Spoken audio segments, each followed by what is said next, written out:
blessed be the flowing. And the ultimate flowing that we can do is when we really enter into that space of divine love, of unconditional love, when we can open our hearts and be available, because God is love and God is the river of life that continues to flow no matter what. And that flow, the highest form of that flow is always love and goodness. You know, in the crazy world we live in, if every one of us, well, first of all, we are a composite of the choices we make. We are the result of all our choices. And if every one of us would just make the choice of compassion and love, we would lift humanity up to a whole new level of expression. So we're in that flow right now, to be in that flow of grace and goodness. You know, we're dependent on the flow of God's goodness. That's why we live. I mean, what's beating our heart and what's breathing through us? We depend on God, and God's Spirit depends on us. Here, I'll give you an example. This is our body, sort of, our body. But this is what we resemble. We are like a light bulb, and we remain an empty vessel until we plug into that current, that flow of spirit, and allow that to come through it. And then the light comes on, but we have the switch. We can turn the light on. We have a little rheostat. We can make it bright or not. We've got to plug in first. We're all here because we recognize and know at some level that we are spiritual beings first and foremost. And we're having this human experience, to have experiences to remind us how to grow and become and have the experience to embrace more life and love. It doesn't matter what age we are. It matters how much we open to the life experience that we're here. And so if this light bulb is just a light, it needs the current. And this candle, Peggy was kind enough to get me two. One needs batteries to work, and the other needs the fire. We all need something to plug into that flow of spirit. And what happens to us? Well, what we know, it says, John 14 in the Bible says, it is the Father, and we know it's the Father, Mother, God, but it's the Father living in me that does the work. Please believe me when I say, I am in the Father, and the Father is in me. Our journey here, I believe, our whole journey is to merge and unite with infinite spirit. It's available to us all the time. If we can't find spirit, guess who moved? It's not spirit. Spirit's right here, waiting for us. You know, if we're not floating in that clear water that Reverend Sage talked about so beautifully, if we haven't released that mud, what is the mud? It's regret. It's a lack of forgiveness. It's self-punishment. It's negativity. We hold on to the mud because we know it, but we have to release it in order to be in that flow. If I thought about it physically, what keeps us from being in the flow? It's not that we're not agile or a great swimmer. What keeps us from flowing is a heavy heart.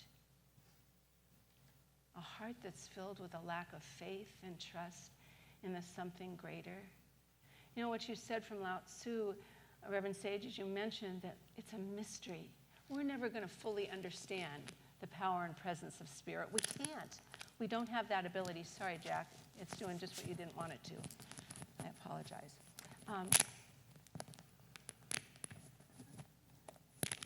I forgive you, microphone.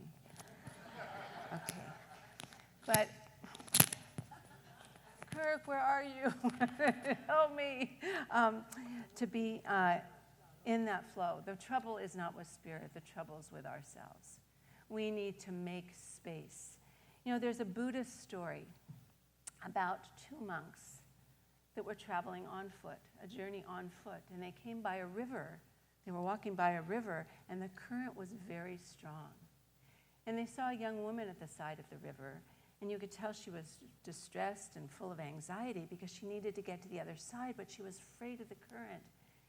Well, the first monk who had taken a vow not to have a physical connection with a woman, went there, picked the woman up, put her on his back, carried her across the river, walked back, and then he and the other monk continued their travel on foot. After several miles, the other monk, clearly upset, said, "Brother, you disavowed your vow. You dishonored it. You carried that woman." And the first monk said, "That's true, but I put her down hours ago. Why are you still carrying her?" That goes perfectly with our courage to do what's right no matter what.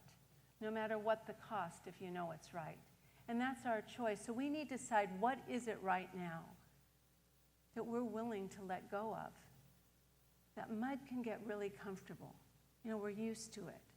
But if we're going to be fully expressed, because, you know, if we don't choose to live from that inspiration, that current, that fire that ignites us, then we're going to lose interest in creativity. Aging isn't about, well, I can't say it isn't about, but it's not most importantly about the number of years we have. It's about how much life we use, how willing we are to be alive. Ernest Holmes always says, we are born to live, love, laugh, dance, sing. We are born to create, to be a self-expression of spirit. We need to make that decision, but a lot of times we need to let go of those beliefs that hold us down.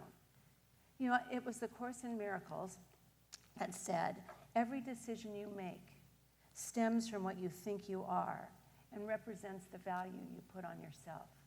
So I would say the first and foremost thing we can do to really be in the flow of life, and that means all its bumpiness, all its rocks and hard places, all its tears, all its laughter, all its joy, and understanding it and being able to hold it at a high level, we need to love ourselves first. We need to respect ourselves. Now, how many of you have any regret? Okay, just want to make sure we're all in the same boat here. But regret, if you are honest about your regret, you can look at that regret, and if you package it in understanding that we do the best we can with the tools we have at the time. We do the best we can with the tools we have at the time. That's why we're continually called to do better, to know better. Ernest Holmes, almost, not every other page in every book, but very close to that, he says, expect the best. Expect the best. Live your life as you expect the best, to be the best that we're growing and becoming. My boyfriend Rumi says, live your life as if it's rigged in your favor. It's here for you. Life isn't against you. It's here for you. So if we wrap that regret in understanding, we can open it and find the gift that's there for us. Because we know that everything in life has a gift for us. Everything in life is a learning experience that we can grow in our consciousness, that we can become lighter and better with that understanding. And when we understand ourselves better, we can understand others better. It's up to us to know and do that. It's definitely up to us in the way we work. I have a little prayer if you want to be in the flow, and I did a little acronym for flow. Flow is number one, have faith in that something greater that's always present. There's always a side of us at every moment in our life that's open to the infinite. You know, there's a piece of us that's open to the greater, that's not bound by any of our circumstances or our frailties or anything else. There's a part of us open to the infinite. If we have faith in that, we can merge with the divine. We can be in partnership with that divine and find understanding, recognition, awareness in everything we're doing. So number one is flow. Number two is L, letting go. What do I need to let go of? I mean, that's a daily question, maybe several times a day. What do I need to let go of? Oh, I remember that quote from last week. I finally found it. Yay! And it says, and you have to think about this for a minute. That's why I liked it so much. I mentioned last week, if you weren't here, that I was having one of those monkey minds that I don't get too often that I can't let go of, but it was just, I couldn't let it go. So I opened a Mark Nepo book, and it was just a 2-line quote. And I went, oh, I feel so much better, until it returned again this week. But I got rid of it quicker. Anyway, the flower does not dream of the bee. It blossoms, and the bee comes. That's living in the flow. If we just learn to be ourselves, I'll read it one more time. If we learn to be ourselves and just fully express who we are and meant to be, the goodness comes to us. The flower does not dream of the bee. It blossoms and the bee comes, which can stop that crazy mind that keeps going, because I'm here to be the best me I can in this moment, as you are. And if we can do that, what we need and the lessons and the come to us, the goodness and the opportunities and the things we need to heal all come to us. That's for us to know and do. So my flow prayer, and we're going to say this together, but every time we question, I just don't have any inspiration anymore. I'm kind of tired of this whole thing. You know, we get in those funky places. We have to unwrap the package, and the flow prayer goes like this. I bless this moment. I trust the flow. I open my mind. I open my heart. I let divine wisdom work through me. I am happy. That's what happens when you're, you're so good. You're so good. I love that. It is what happens. It's what happens when we're in the flow. We feel happy because we can live at that point. At that point, we can live in the questions, and we don't have to know the answers. Because that's why the mind usually goes like that, because we don't have the answer. We don't know what's next. We don't know how to fix something. We don't know how to get over something. We don't know how to make somebody else different. You know, that's when our mind usually goes, because our heart's all spinning around. And we need to really be in that flow. And when we can just accept the divine wisdom is flowing through me now, I can be in the question. Can you stretch and just hold a question? Because, you know, the language of spirit is not words. We can use words, but the real language of spirit is the feeling. The feeling, that's the universal language. It's the feeling behind our words. It's the feeling and intention we have behind what we speak and say. So if we can hold this question, just hold it and feel it. Oh, it's a good question. It's here for me. And just be there with it. We can be in the flow. If we're continually fighting for the answer, fighting for this, I mean, it's good. Sometimes we've got to hold on. Sometimes we've got to let go. But if we can be in that space, we're going to be in a much more peaceful place.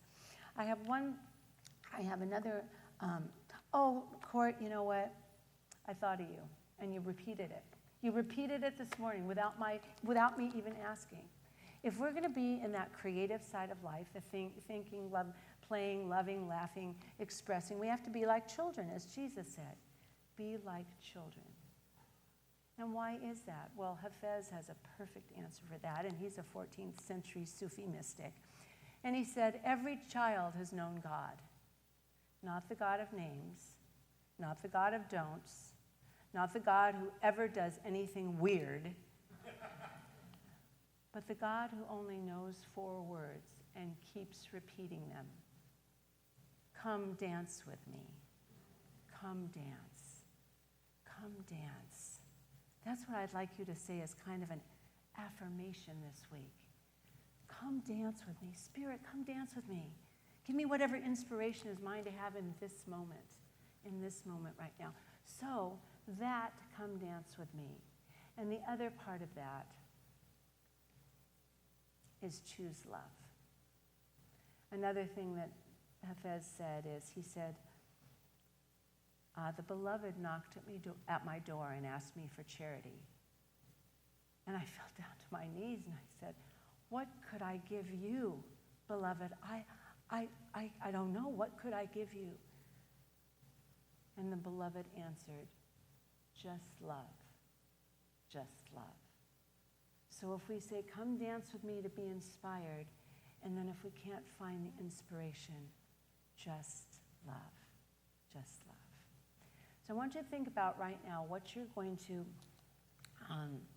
come up and bring to our prayer wall, and what you're willing to let go of so we can make the room for that spark of spirit to be ignited in us. It's there, it never diminishes, it never goes away, but we can cover it up or tune it down. And I believe right now, if we're going to love ourselves more, if we're going to start that, making our choices and our decisions from the love we have for ourselves, we'll be making better choices for ourselves and for others. You know, because when we truly live in that place of love, that place of self-worth for ourselves, the only prayer we can ever say is not just a prayer for ourselves, but a prayer for all, for everyone. It includes each person. So come on up, practitioners and ministers, in your glory, in your connection, in your goodness, and in your deep knowing for each and every person that there is a power and presence of goodness that resides here for them, as them. My beloved said, my name is not complete without yours. My name is not complete without yours. And I thought, how could a human's worth ever be such? And God, knowing all our thoughts, then addressed my heart and revealed a sublime truth to the world when he sang, I am made whole by your life. Each soul completes me. Each soul completes me. So I'd like for us now to just stretch, take a leap, step into this river of life. What inspires you to get you going and growing? Let that be your truth for this day, so that you may leave here singing and dancing and caring and sharing and loving and being who you are from the inside out. I see it for you. I see it done. As we join in this river together, we let go of the shore and we enter in together and we sing our praises and we say, hallelujah. And so it is. God bless you all. Thank you.